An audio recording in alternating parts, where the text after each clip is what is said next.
بسم الله الرحمن الرحيم والصلاة والسلام على سيدنا محمد وعلى آله وصحبه وسلم. أما بعد، السلام عليكم ورحمة الله وبركاته. maanta waxaan idiin soo bandhigayaa geed ka mid ah geedaha oo magaciisa la dhaho Gladiolus.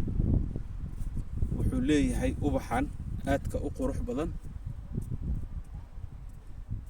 waa fiyoore ay jeceshahay shinnida. sidoo kale waxa loo dhahay magaciisa Gladiolus waxa waaye seefta Roomaanka.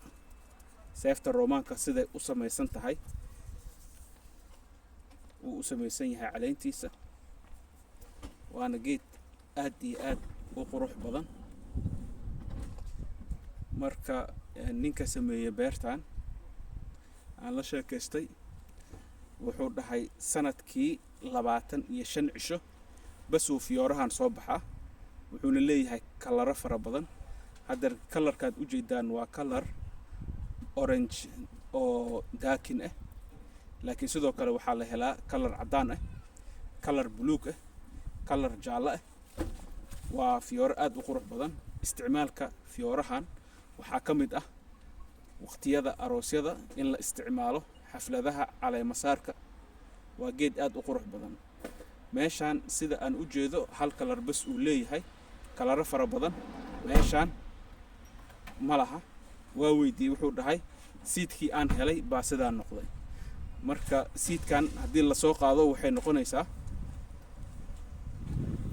fiyooraha inuu kalarkan bas yeesho, laakiin waxaan isku taxallujinay inaan helo kalaro kala duwan, khaasatan midkiisa buluugga oo meel kale aan ku arkay.